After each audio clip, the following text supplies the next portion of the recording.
In God's 7 bowls of judgment, we see parallel patterns from Moses' encounters with Pharaoh and the Egyptians from the book of Exodus. From boils and sores breaking out on all who have taken the mark of the beast, the seas turning to blood, and later when Babylon is enveloped in utter darkness. In similar studies, we also trace back the satanic roots of Babylon in Genesis, to modern-day adherence to false gods through astrology, and on to future worship of earthly idols and possessions, and Satan himself in Revelation 18. Please join us as we unravel the most cataclysmic scenes found in biblical eschatology in God's final judgment, 7 bowls, the harlot, and the fall of Babylon. Revelation chapters 16 through 18.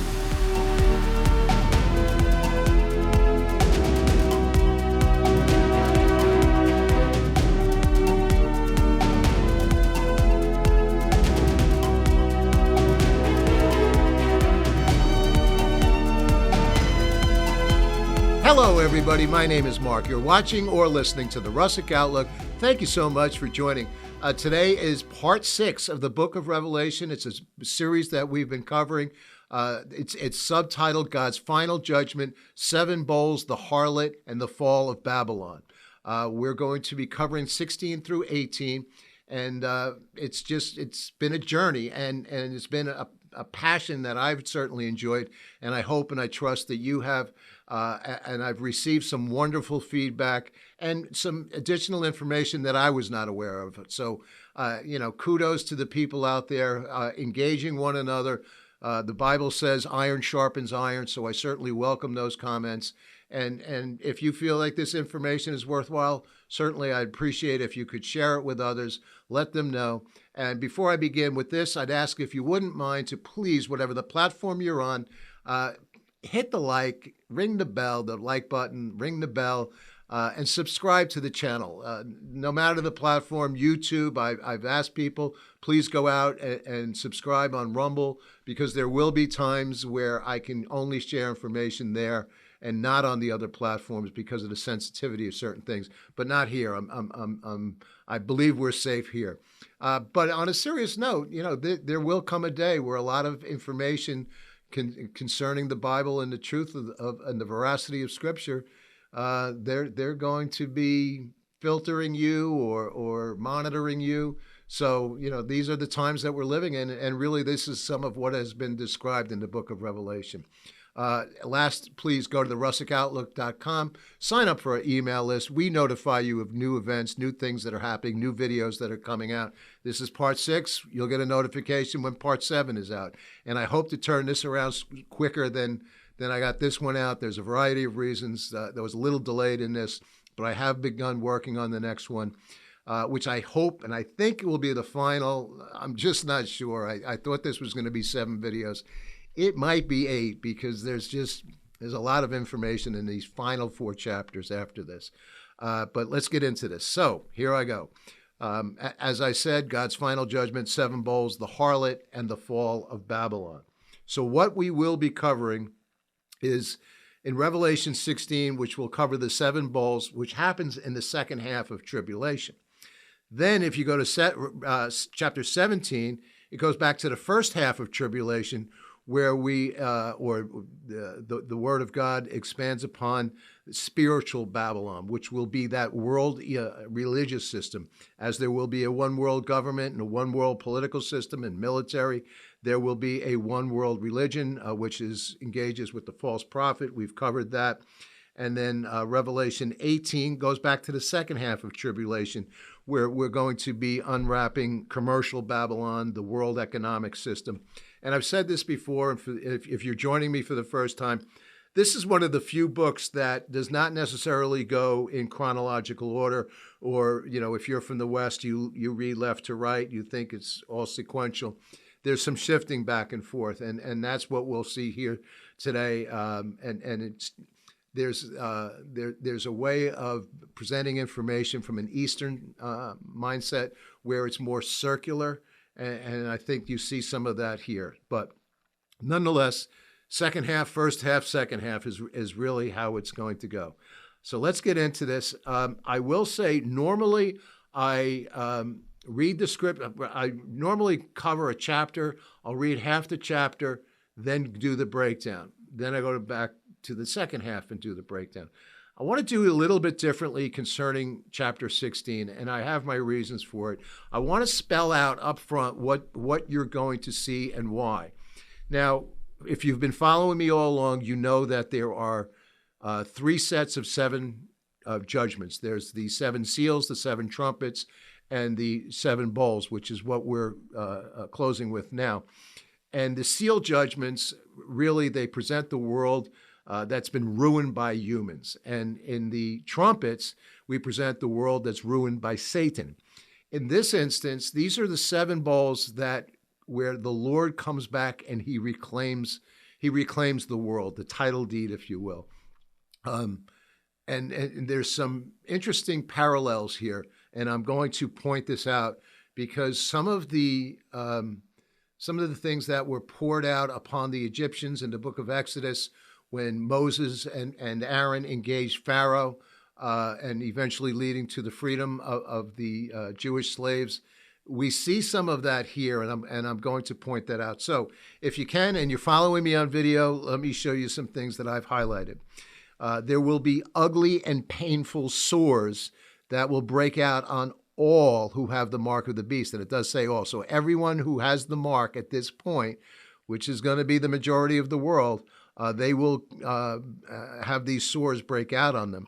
And this is the same Greek word in the Septuagint for Job 2:7 and the sores that covered the beggar Lazarus in Luke 16:21. This also, you can draw the parallel to the sixth plague of Egypt when they were dealing with the boils and the sores there. So, but just consider all over the entire globe. Now, Book of Exodus is talking about Egypt. This is the entire globe. So all who have the mark of the beast, and remember, you cannot sell, buy, or trade unless you have this mark. So a lot of people, and they may even have been well-intentioned, you're going to be drawn into dilemmas where, do I feed my family, or I might take the mark of the beast? And I mean, it's that insidious and difficult. But everybody will have these incurable oozing sores. Next, we see the sea will turn into blood, and every living thing in the sea dies.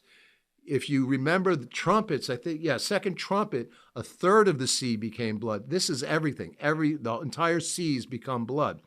Next is the rivers and the streams become blood. Drinking water is polluted. So think of these people with the sores, and they need that water to, put on them to get a little bit of relief. They don't even have fresh water. So this is similar to the first plague of Egypt, where the Nile River turned to blood.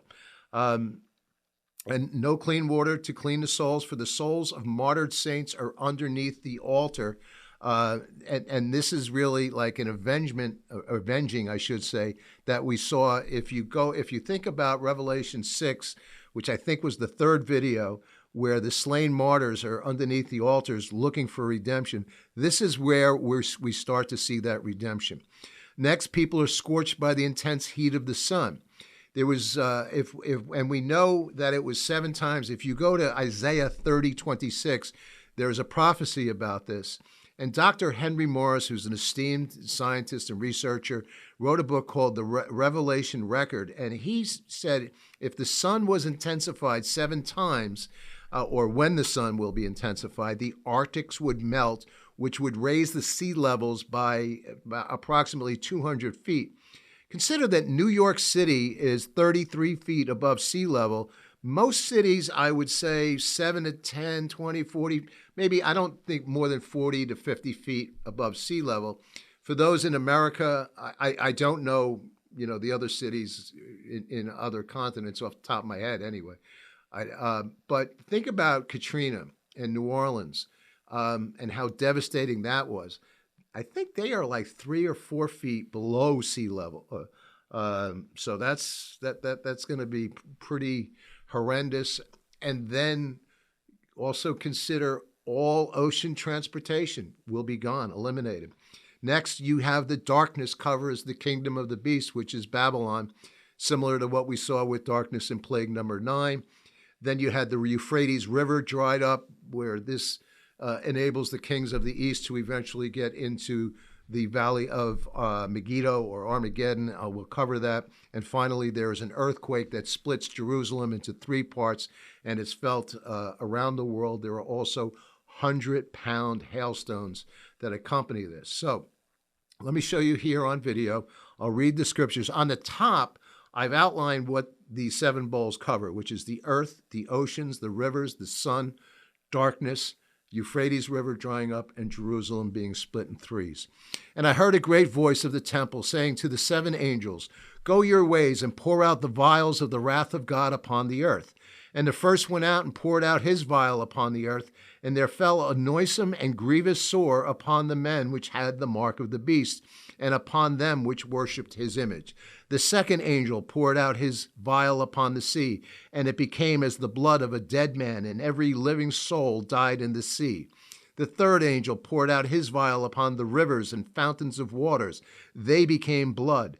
And I heard the angel of the waters say, "Thou art righteous, O Lord, which are and wast and shall be, because thou hast judged us." This is about the souls coming from the altars that are looking for the Lord to avenge them.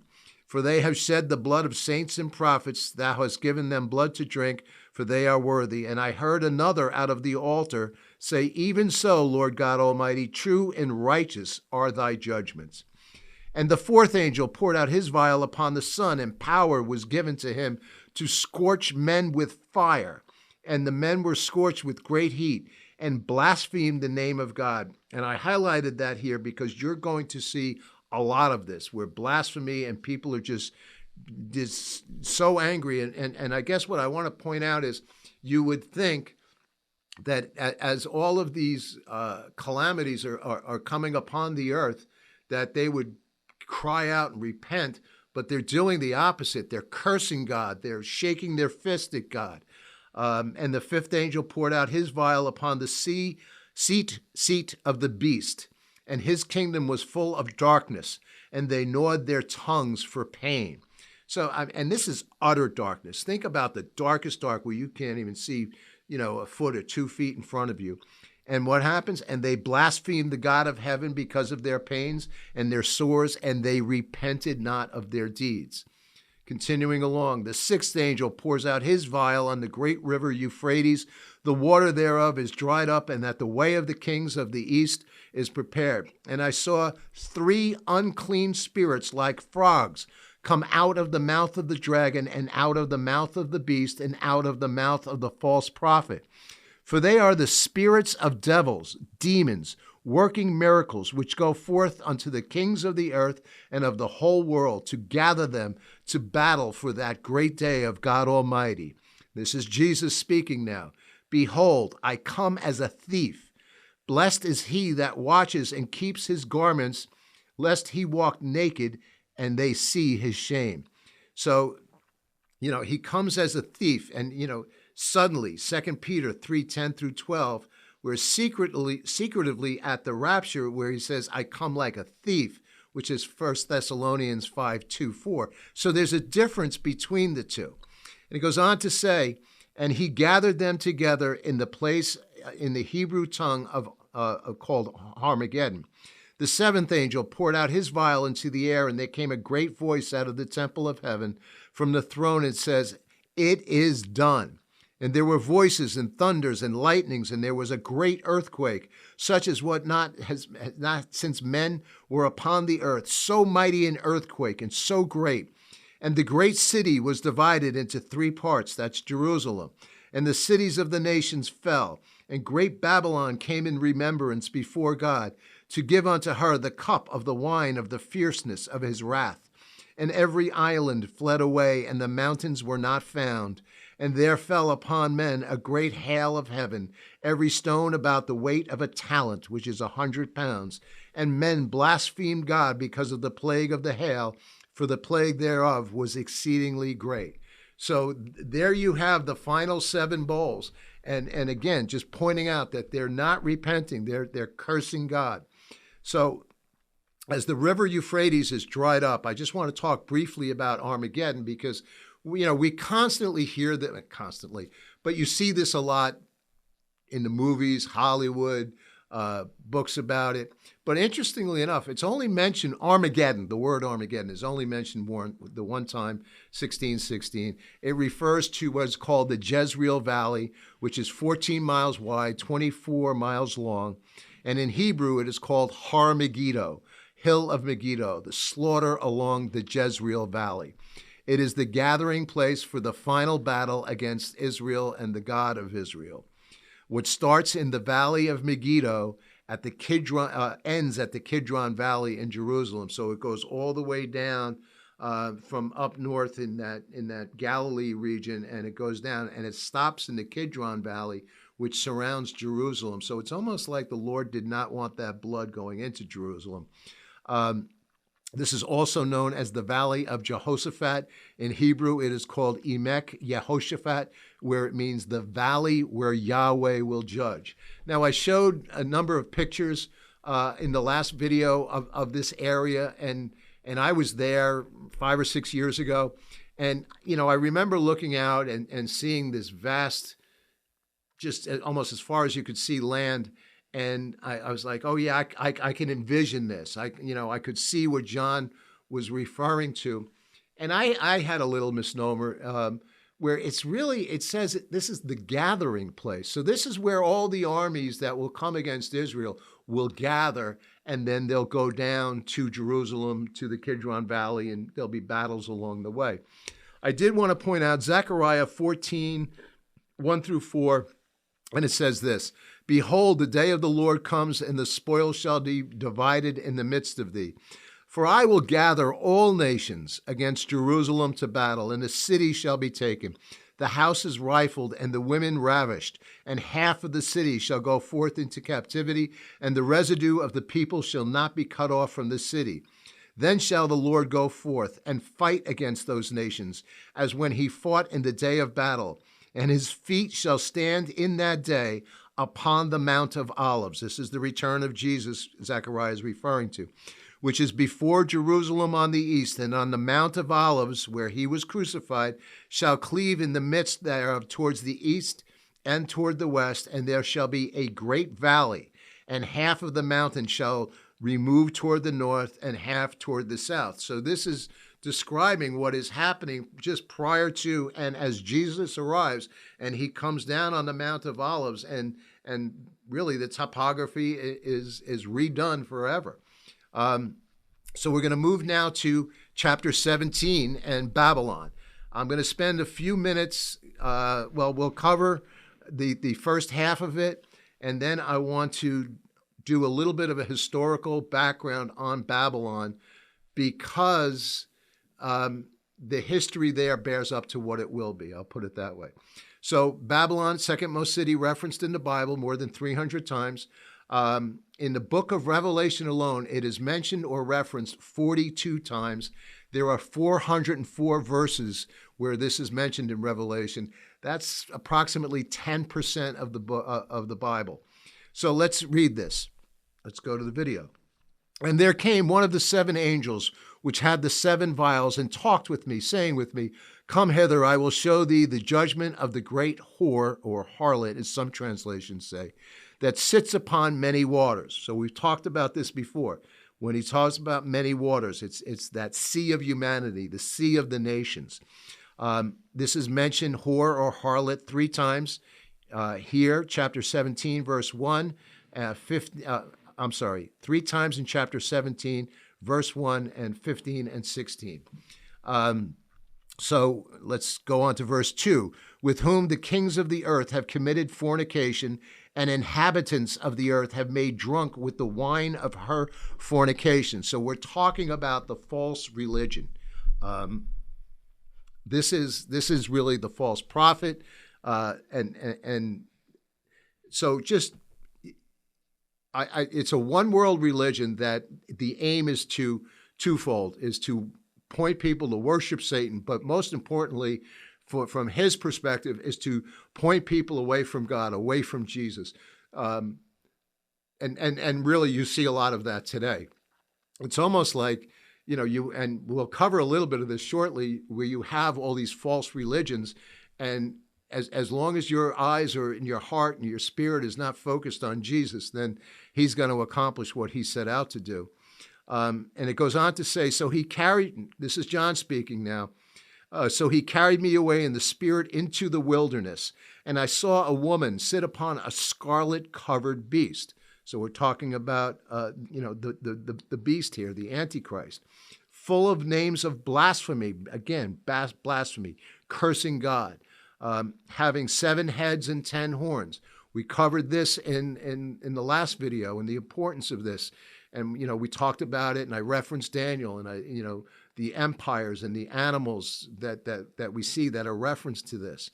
And the woman was arrayed in purple and scarlet color and decked with gold and precious stones and pearls, having a golden cup in her hand. And she was full of abominations and filthiness of her fornication. But notice it's wealthy. It says here, let me go back to video. Purple scarlet, decked with gold, precious stones and pearls, having a golden cup in her hand. And then, goes on to say, in the abominations and the filthiness of her fornication. And upon her forehead was written a name, Mystery, Babylon the Great, the mother of harlots and abominations of the earth. So this is kind of where I was talking about, if you follow the arrow, where that great harlot, and then, going into more descriptions. Then this is what was written upon her head. And I saw the woman drunk with the blood of the saints. Remember the saints that are coming out pleading for judgment to come upon, to avenge their martyrdom. And with the blood of the martyrs of Jesus. And when I saw her, I wondered with great admiration. Let's continue. Oh, I wanted to pause. I'm sorry. So we're going to talk about Babylon for a minute. And I think this is very, very pertinent and important. And the reason I say this is, so a lot of people debate whether, when the Bible is referring to Babylon here, whether that will be the actual city because it's been gone for thousands of years, or will it be another location? Some people feel it's Rome because of the 7 hills. I know other people who feel like it might be New York City because of the location and the proximity of the United Nations. It's got its seaports. It's surrounded by water, Manhattan Island. But me personally, I believe that there's so much referenced here so many times. I believe it is the actual city and location of Babylon. And I will give you a little bit of a history, some modern day developments that are happening. But if you go back to when King Nebuchadnezzar, this is when Daniel was writing and serving the king, their walls were 35 stories high. It was 87 feet thick. It was surrounded by water that came down from the Euphrates. It was considered one of the 7 wonders of the world. You've heard about the Great Gardens. So I wanted to show you here on video just, some artist renditions of what that may or may not have looked like. It's close, but it's just splendid. And this is located near the top of the Persian Gulf in Iraq, and you see that red highlight there. What else I found interesting is when the Americans were in the war in Iraq, Baghdad's about 50 miles northeast of that area. Their military base was larger than, and it's still there. I don't know the condition of it, but larger than the Vatican. It was just enormous. And I just wondered, why is it? What is so significant there? And, I just mentioned that because perhaps that will be used in the days ahead. Now, today, they are trying to rebuild Babylon to a certain extent. The United Nations was in there. I should go back to this. King Hussein started from when he was in Iraq, started in the late 80s, early 90s, started building it up. He believed he was the reincarnation of King Nebuchadnezzar. So, pretty wacky. But nonetheless, he poured in over $500 or $600 million into this area. The United Nations right now is putting money into the area. They're trying to attract tourism there, and you have to wonder, why are they doing that? So as they've begun doing this, I'm just show you some images on video on the lower right. You see the gentleman there. That's kind of the entrance, getting into what is there now. I show you, and we've covered how Babylon is depicted, especially in the book of Daniel, as a lion with wings. We see ancient carvings that were there, the archaeological digs of lions, the statue of the lions and wings, then the city on the lower left. In the middle picture on the bottom is what's called a ziggurat. And I mention this now because the Americans discovered one while they were there in Iraq, and it's pretty unique in its architecture and its approach. And it basically, it kind of goes like this, and it builds on one another so that you can ascend and build more readily and easily. There's a slew of them around the world near where you see so many pyramids. I happen to believe that either this architecture was taught or developed by the Nephilim and the fallen angels. Because again, you see this in a lot of different places, but nonetheless, it's here. And then I show you the Tower of Babel on the upper left, because that's where this came. And I think it's important for this reason. We're going to cover the roots of Babylon in a second in Genesis 10 and 11. But I just want to talk for a moment about Babylon itself. Jeremiah 51 talked about the fall of Babylon 60 years before it fell. Isaiah 45 through 47, 160 years, and he goes so far as to even name the Persian king that will conquer the Babylonians, which is Cyrus. So that in and of itself is pretty astounding. So if you're a skeptic, you have to wonder. Jeremiah was written in 605 to 587 BC. Isaiah 740 to 701 BC. The fall of Babylon, we know historically took place on October 12th, 539 BC. So one of the interesting things, if you know the story about how the Medo-Persians came in and conquered the city, so you had these walls, these great walls that I discussed, that I laid out, and the Euphrates River, it was like a moat surrounding it, and the water was funneled underneath as well for drinking water for the people.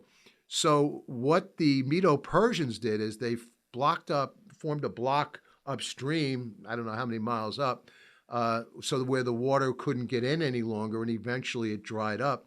So what they did is they went in under the city where the fresh water would have been poured in, and then just basically very easily took over the Babylonian Empire. That's how the Medo-Persians and Cyrus conquered it. So I want to get back to, for a second, Jubilees, and this, the book of Jubilees, I'm sorry.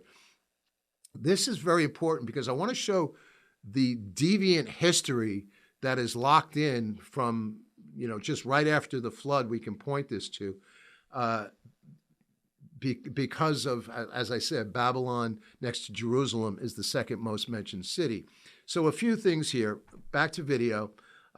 Jubilees is mentioned in the Bible. It's not a biblical book. It's not canonized by any stretch, but it's an interesting reference. But at any rate, according to Jubilees 10:21, the Tower of Babel was a 100 to 200 square mile base, and it was over 5,422 cubits, which equals 752 stories tall.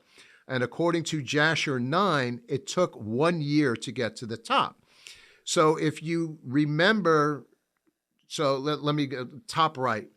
Genesis 1, God's command with Adam and when he created men and Eve. Be fruitful and multiply. Fill the earth and subdue it. Flood comes. Now we're talking about after the flood. What is the command? Be fruitful and multiply and fill the earth. So it's the same both before, pre-flood, and post-flood. Genesis 11, which is we're talking about the Tower of Babel, and it says this, and they said, meaning the people there, come, let us build ourselves a city and a tower whose top is in the heavens.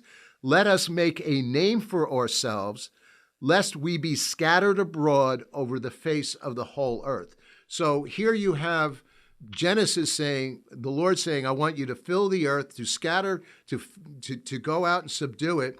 And their motivation is the complete opposite. So this is Satan trying to stifle the words and the mission and the vision of the Lord. In addition to that, this was led by Nimrod, who it says he's a mighty hunter, and people think that he's great before the Lord, but really the translation there is he's a rebel. He's a warrior against God.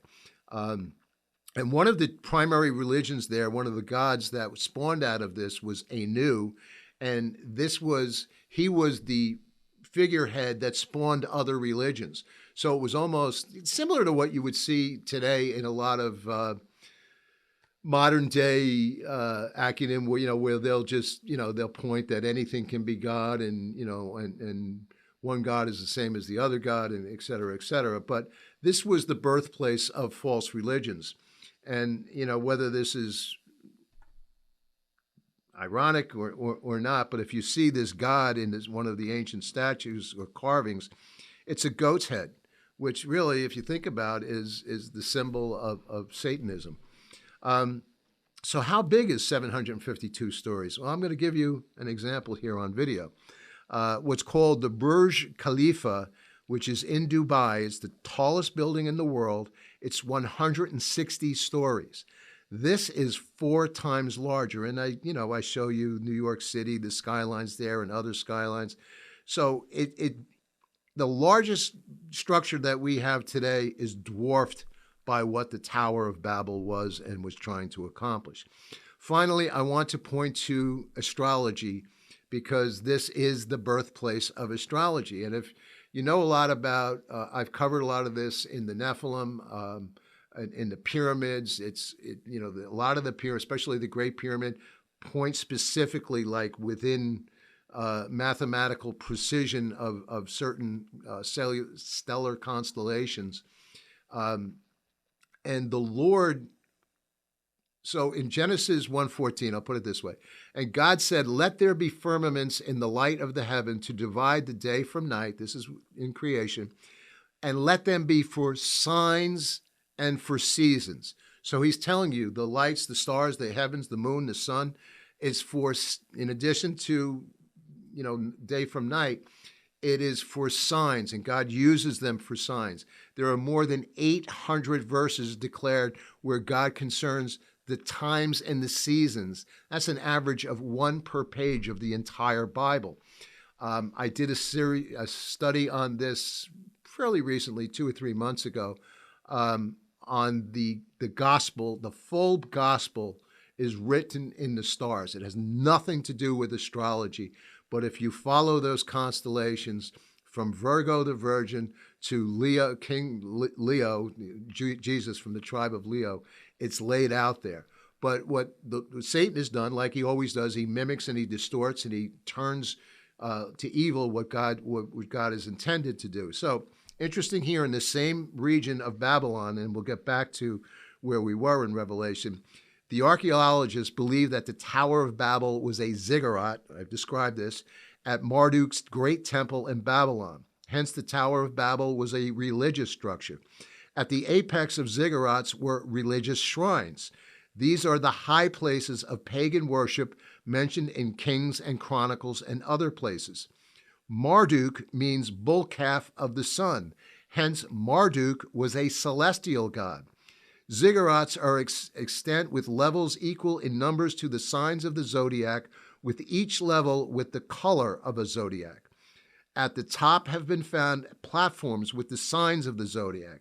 Therefore, astrology was practiced on ziggurats, and likely the Tower of Babel is being the most prominent and sacred. And I go on to how, Christians just kind of gloss over this stuff, and some of them, people read your horoscope. And I pointed out when I was growing up, you used to see that in the newspaper. It was, either next to the funnies or maybe the weather, But at any rate, so we don't know if it was in the Tower of Babel. There's a high likelihood that it was, because if you look at a lot of these ancient structures all around the world, and if I'll point to Egypt and specifically, around the region of pyramids. I think there's 120.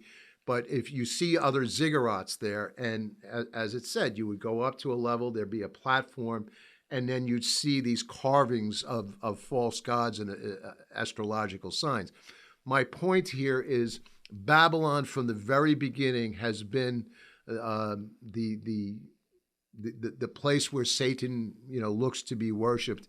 And so I believe personally that it won't be Rome, it won't be New York City, it won't be another city. It will actually be the birthplace. And I will say China has recently come in there, and I think they, within the last 6 to 8 months, signed a contract with $50 million to be engaged in construction in that area. And if you think about how fast cities go up today, especially in China, during that in your arm, they were building isolation cities within a matter of a month where they could house and contain thousands and thousands of people. So I think Babylon will be built, but I won't be around to see it, so I'm glad for that. So let's continue. And the angel said to me, again, John, where did thou marvel? I will tell thee the mystery of the woman and of the beast that carries her, which has the 7 heads and the 10 horns. The beast that thou was and is not, and shall ascend out of the bottomless pit and go into perdition, they that dwell on the earth shall wonder, whose names were not written in the book of life from the foundation of the world. From the very beginning, the Lord had you in mind, when they behold the beast that was and is not and yet is. So I'm going to cover this because this has been it's almost like a riddle, but if you look at it, and I'll point out how we can solve this, because it's really pretty crystal clear. So follow me. And here is the mind which has wisdom. The 7 heads are 7 mountains on which the woman sits. This is the political system. And there are 7 kings. 5 are fallen, one is, actually follow me on video. Verse 10, yellow highlight. And there are 7 kings. 5 are fallen, one is, and the other is not yet come. And when he comes, he must continue a short space. And the beast that was and is not, even he is the 8th and is of the 7 and goes into perdition. So, you can go, my head's going to explode. What does that mean?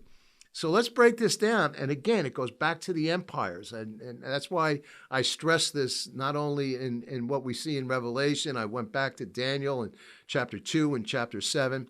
So if you can follow me on video, it would help because I make it pretty clear here. So there are 7 kings. 5 are fallen. Past tense. There's the 5 major empires: Egypt, Assyria, Babylon, Medo-Persian, and Greek. Now remember, John is writing this approximately 92 to 94, maybe 96 AD. The present empire is the Roman Empire, the same empire that was there with Jesus. So again, I'll go back to video. 5 are fallen, and 1 is. So while John is alive, that 1 is the present Roman Empire. And the other is not yet come. So that's the future empire, which I call Roman 2.0, which is the 10-nation confederation that includes Antichrist. He rules for a short time until they give Antichrist the control. And when he comes, he must continue a short space. So, and the beast that was and is not. So what do we know? If you go back to our last video, Satan was, he was injured, where he mimics a resurrection. So he was and is not, because he was there. Now they think he's dead, and he is the 8th. Remember, the 8th comes out of the 3 horns. The 3 so you have the 10 horns, and Satan or the beast comes out of, probably not the way to do it, but I'll do it this way. So, and probably somebody knew what I was inadvertently going to. So these 3 come down and Satan comes up. So he is the 8th and is of the 7 and goes into perdition. So that's really what is being described there, and that is the wisdom that the angel gave him. So, and the beast that was and is not, even he is the eighth, and of the seven goes into perdition. So that means the globe will be divided into 10 regions. Remember that, because I'm going to point something out that we see today that I think it's crystal clear how easy this is. These have one mind and shall give their power and strength unto the beast. So near the end of tribulation, they're going to look. They've already done away with they've gone the way. They're alienating the false religious system. They're looking to give the Antichrist and ultimately Satan full control. These shall make war with the Lamb. Obviously, the Lamb is Jesus. The Lamb shall overcome them, for he is Lord of lords, King of kings. They that are with him are called and chosen and faithful. That is us. We'll be coming back with him. And he said unto me, the waters which thou saw where the horse sits are peoples, multitudes, nations, and tongues. And the 10 horns, go back to video, the highlight on the red, verse 16, the 10 horns which thou saw upon the beast, these shall hate the whore, shall make her desolate and naked, shall eat her flesh and burn her with fire. So they will overthrow the world religion. They will come against her. So again, this was the first half of the tribulation going into the second half. The world economic system, the world political system that Satan or the Antichrist will rule, they've overcome the false prophet. For God has put in their hearts to fulfill his will and to agree and to give their kingdom unto the beast until the words of God shall be fulfilled, and the woman which thou saw in that great city which reigns over the kings of the earth. So there you have it. And when I say, the 10 kings and the kingdoms, I'm going to point to a video here.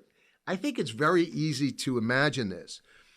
Look at the European Union, the African Union, you have the Asian Union, you have different areas of the Americas, North and Central and South America, the United Nations, the United Arab Federation, and these nations will eventually, most of them will come against Israel. And I point out that they will have one currency. We're seeing a big fight for that right now. They're trying to take down the U.S. dollar, lower left. I see, and that will come down.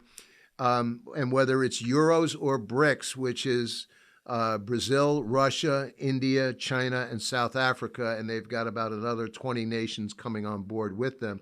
So they're looking to put in and build their own currency.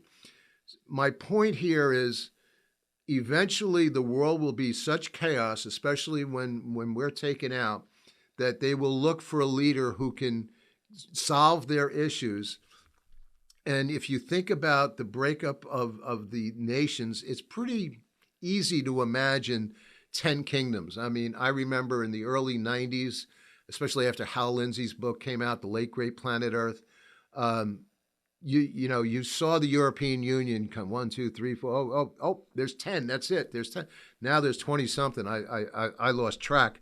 But my point is that I think it's pretty easy to see these 10 kings or kingdoms and the way the earth will be divided up. I also look at the 2 legs that Daniel describes with the 10 toes. Where you cannot mix iron and sand. So I look at that as the East and the West. And if you think about what we see today, could be the European Union, maybe some of the Americas, maybe the United States gets involved in that. We're not mentioned in prophecy. And then, the East, China, maybe India, Russia, and some of the other nations will align with that. So it's pretty easy, is my point, that we can imagine that, at least envision that. So we're going to now go on to chapter 18, and we're going to close with chapter 18. But this is about that world economic system that will come down. So, and after these things, I saw another angel. And again, the Greek word here is allos, of the same kind, similar to the angels that we saw in chapter 17. He came down from heaven having great power, and the earth was lightened with his glory. And he cried mightily with a strong voice, Babylon the Great, which is the system, is fallen. It is fallen. It says twice, Babylon the Great is fallen. It's fallen. Yeah, I think there's an emphasis there for a reason. And became the habitation of devils, and the hold of every foul spirit, and a cage of every unclean and hateful bird. For all nations have drunk of the wine of the wrath of her fornication. The kings of the earth have committed fornication with her, and the merchants of the earth are waxed rich through the abundance of her delicacies. And I heard another voice coming, saying, Come out of her, my people, that ye not be partakers of her sins, that ye deceive not of her plagues. For her sins have reached unto heaven, and God has commanded her iniquities. So I'm going to pause there for a second. So the way I would interpret that is there are Christians in that Babylon area, city, whatever, and he's saying, come out of her because the decree's been given. You're done. And if you think about it, I think about Lot. I'm sorry, where the angel could not destroy the city until he came out, and that could be the case here. But come out of her, my people. And I would say, almost a message that I get in particular today is I believe the Lord, and I'll speak for myself, that he is saying, come out of her. Come, in other words, do not compromise. Do not give in to sin. Do not give in to the deeds of the flesh. Sacrifice yourself. Position yourself to worship the Lord. And I believe that's one of the messages, and I have nothing to base that on other than a gut instinct. Reward her even as she rewarded you, and double unto her according to her works in the cup which she has filled to her double. For how much she has glorified herself and lived deliciously, so much torment and sorrow give her. For she said in her heart, I sit a queen and am no widow, and shall see no sorrow. Therefore shall her plagues come in one day, death, mourning, famine, and she shall be utterly burned with fire, for strong is the Lord who judges her. And the kings of the earth who have committed fornication and lived deliciously with her shall bewail her and lament for her, when they shall see the smoke of her burning, standing afar off for the fear of her torment, saying, Alas, alas, that great city Babylon, that mighty city, for in 1 hour judgment has come. So 1 hour. So, God is, once the decrees are given, boom, it's swift. And the way I look at it, and we'll cover that in the next video, when Jesus returns and faces his enemies, it's done. It's not going to be, to me anyway, a fierce battle. The word of God will go out and slay the enemies.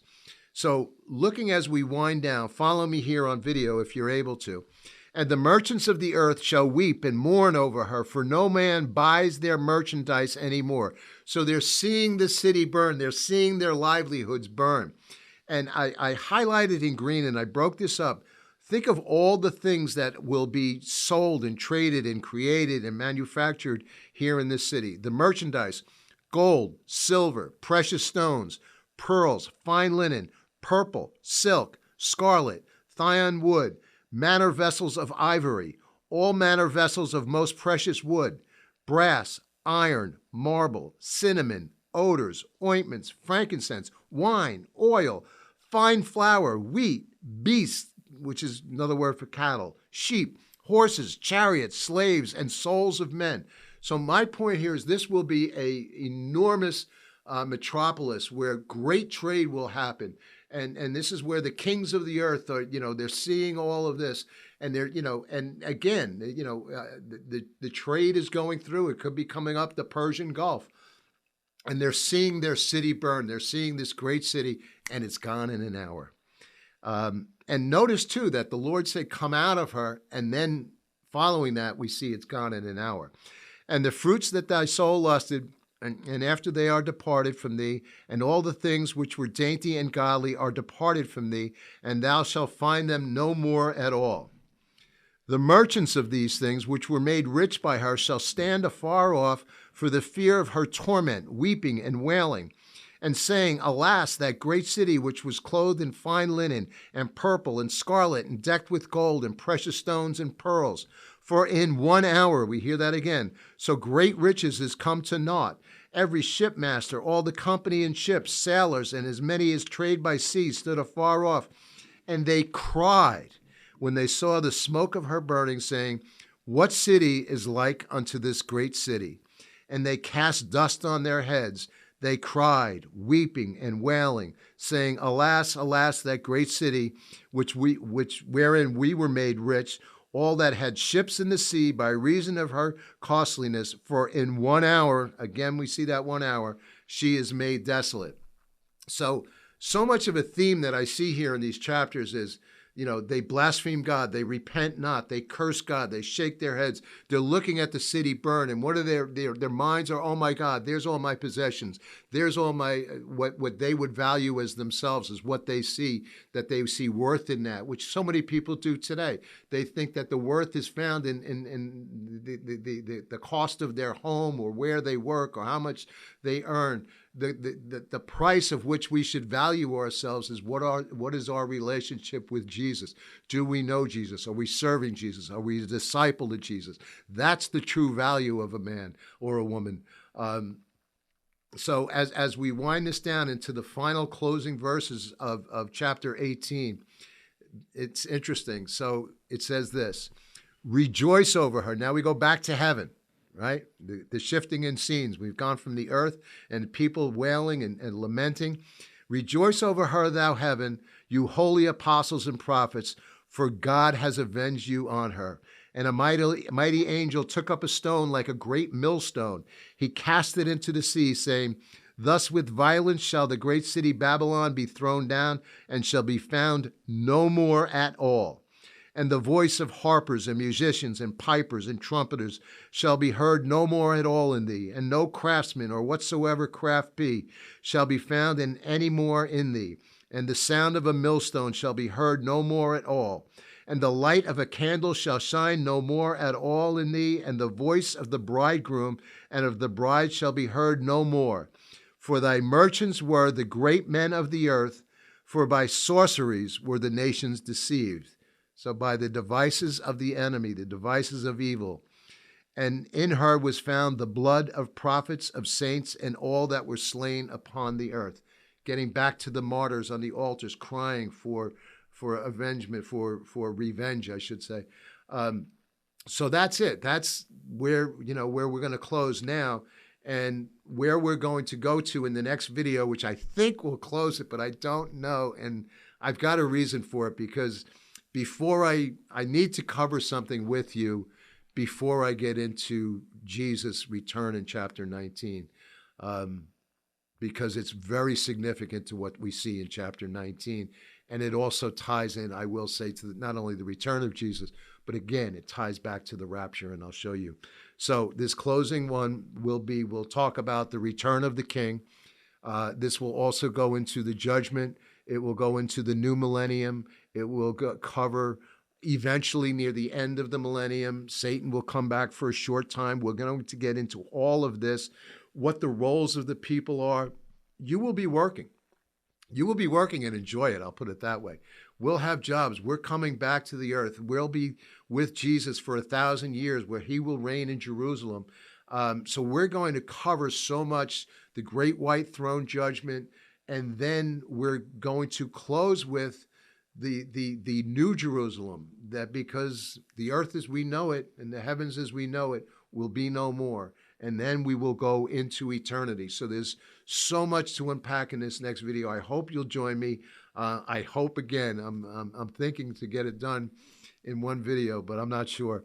But on that note, I would just ask that you, just let me know if you like this, if you agree or disagree, if or if you have some fresh revelations, or if you have any prayer requests, or perhaps, if you don't know the Lord, please email russickoutlook@gmail.com. I'll do whatever I can to not only pray for you, but to give you whatever information, or perhaps, find a church in your area that's teaching the Word of God. So I thank you again for your time.